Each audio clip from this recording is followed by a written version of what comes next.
Halo guys, welcome back again to my channel bersama saya Hansen di sini dan seperti biasanya setiap harinya saya akan buatkan video seputar cryptocurrency.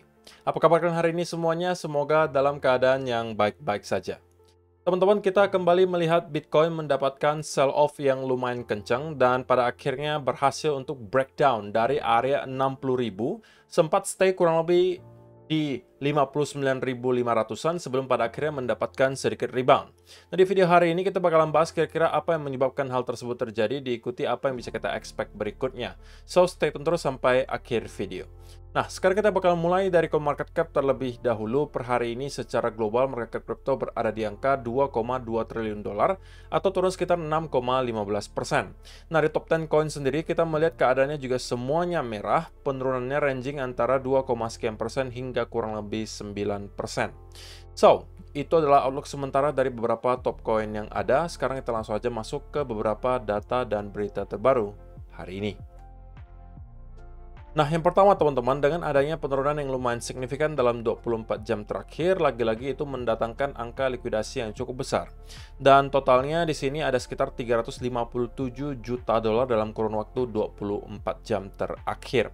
Dan tidak mengherankan, 88,38%-nya adalah yang long, yang terkena likuidasi. Jadi kita bisa simpulkan juga bahwa penurunan yang kita lihat 24 jam terakhir itu juga sedikit banyak dibantu oleh yang namanya long squeeze. Tetapi tidak hanya itu teman-teman.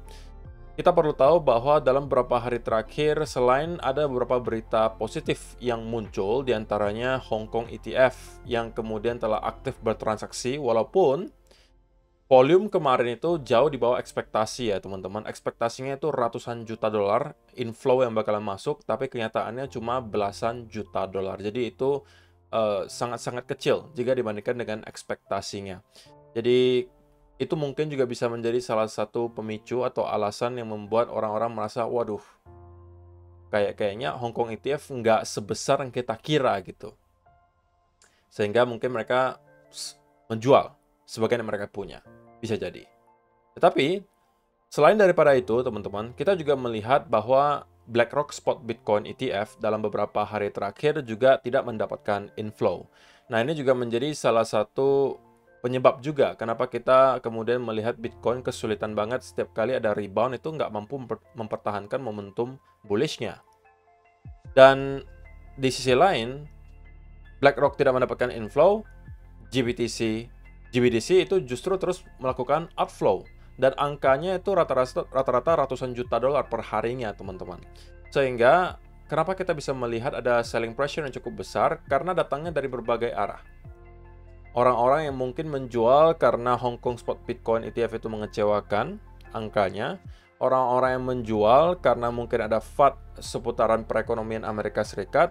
Orang-orang yang menjual karena ketakutan soal geopolitik.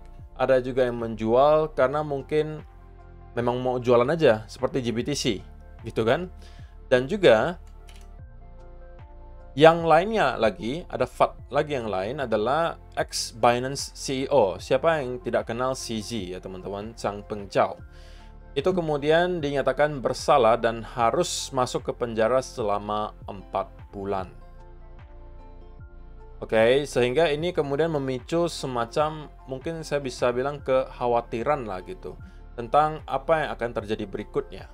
Karena bahkan CEO atau ex-Binance CEO saja yang sudah tidak lagi menjabat sebagai CEO, sekarang masih bisa dipermasalahkan dan dituduh melanggar undang-undang pencucian uang di Amerika Serikat.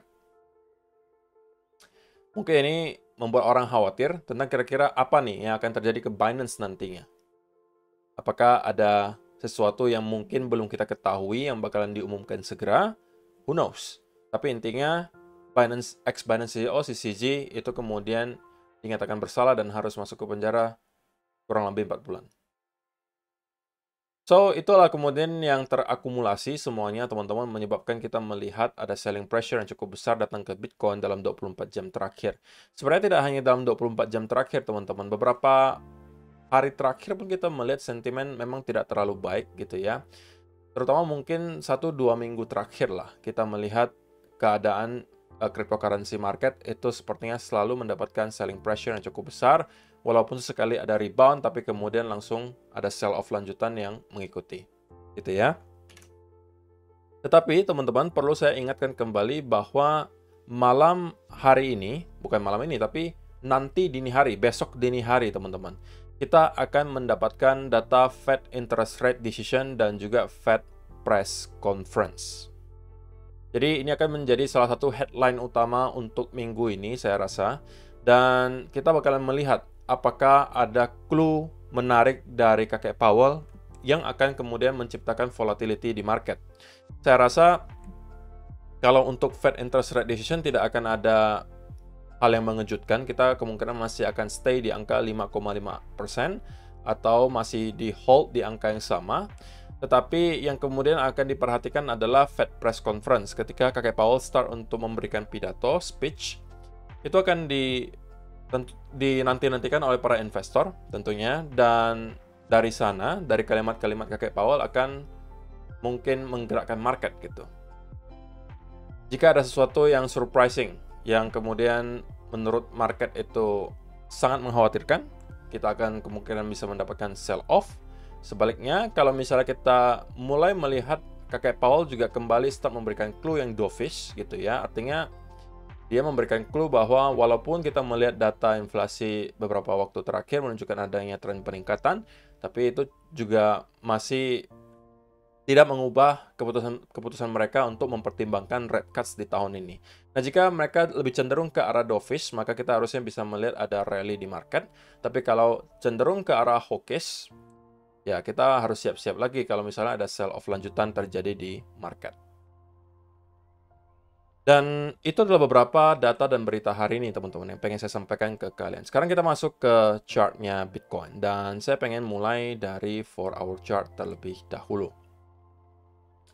Nah, di video kemarin teman-teman, kita kembali mendapatkan sebuah fake out. Setelah kita melihat ada breakout dari area upper trend line di sini, dua candle 4-hour berikutnya itu sudah kemudian closing kembali di bawah area trend line ini.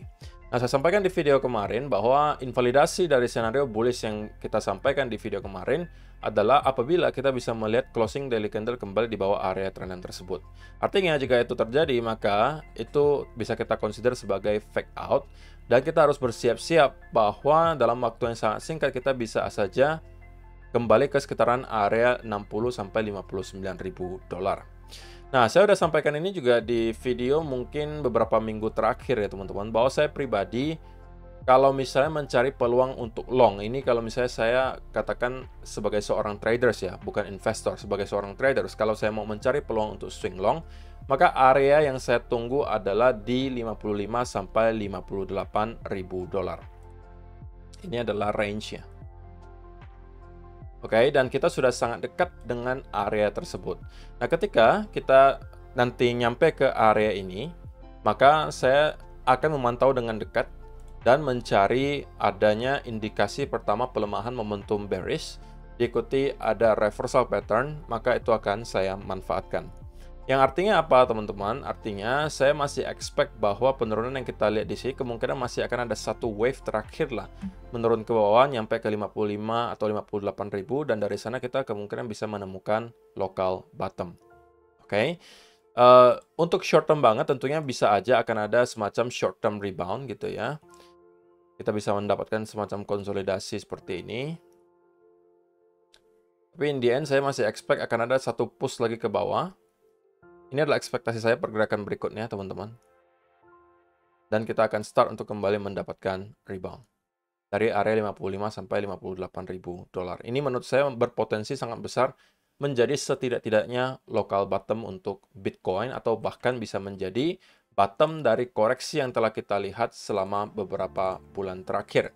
Yang telah kita mulai sebenarnya dari bulan Maret kemarin. Jadi ya kurang lebih satu setengah bulan lah kita terkonsolidasi di sini.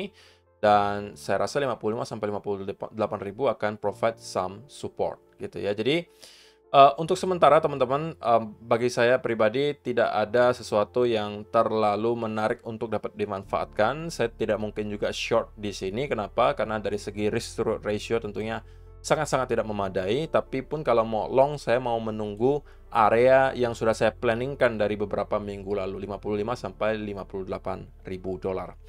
Dan inilah juga kenapa teman-teman, kita atau saya pribadi sangat-sangat tidak menyukai untuk memaksakan setup atau trading ketika kita berada di pertengahan seperti ini. Saya sudah sampaikan ini berkali-kali, ini adalah gray area bagi saya, dan saya tidak akan mencari setup apapun. Jadi, kalaupun analisa saya tentang pergerakan berikutnya itu salah, saya tidak rugi apapun, teman-teman, karena saya tidak mencari setup. Bagi saya, tidak terlalu menarik bagi saya untuk cari setup di sekitaran area ini. Saya sudah sampaikan berkali-kali, antara saya mau melihat ada breakout dari 66.000, kemudian konsolidasi saya mau cari setupnya, atau yang kedua, kita nyampe ke area 55 sampai 58.000, barulah saya akan juga mencari setup untuk long. Nah, selain daripada itu, saya masih akan stay away from the market terlebih dahulu. Nah, apakah analisa saya kali ini masih bisa salah? Tentu masih bisa, teman-teman. Saya bisa salah berkali-kali bahkan. Tapi, saya tidak akan mempermasalahkan hal itu. Kenapa? Karena selama saya selalu mencari setup dengan risk to ratio yang baik, walaupun lebih banyak analisa saya yang salah atau setup saya yang gagal daripada benarnya, saya tetap in the long term bakalan konsisten bisa menghasilkan profit. Saya udah buktikan perhitungannya mungkin di video 1-2 minggu yang lalu. Semakin besar risk to ratio setup kalian, maka kalian tidak memerlukan trading plan yang win rate-nya tinggi-tinggi banget. Bahkan 50-50 pun itu bisa menghasilkan gains buat kalian luar biasa besar kalau kalian mempunyai risk to ratio 2:1. Jadi trading 10 kali, benarnya cuma 5 kali, salahnya 5 kali, tapi karena RR-nya 2:1, kalian tetap cuan. Apalagi kalau 3:1. Gitu ya.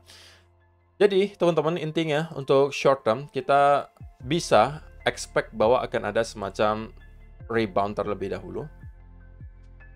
Tapi kemungkinan tidak akan terlalu tinggi, gitu ya, dan kemungkinan akan start untuk kembali sell off dan menuju ke area 55 sampai 58, dan di sana kemungkinan besar akan menjadi local bottom untuk koreksi Bitcoin yang kita lihat di sini, dan di sana saya akan mencari peluang untuk long. Selain daripada itu, saya masih akan membiarkan market untuk bergerak sesuai dengan kemauannya. Terima kasih untuk kalian yang telah menonton sampai selesai video hari ini, semoga bermanfaat untuk kalian semua. See you in the next video. Bye-bye.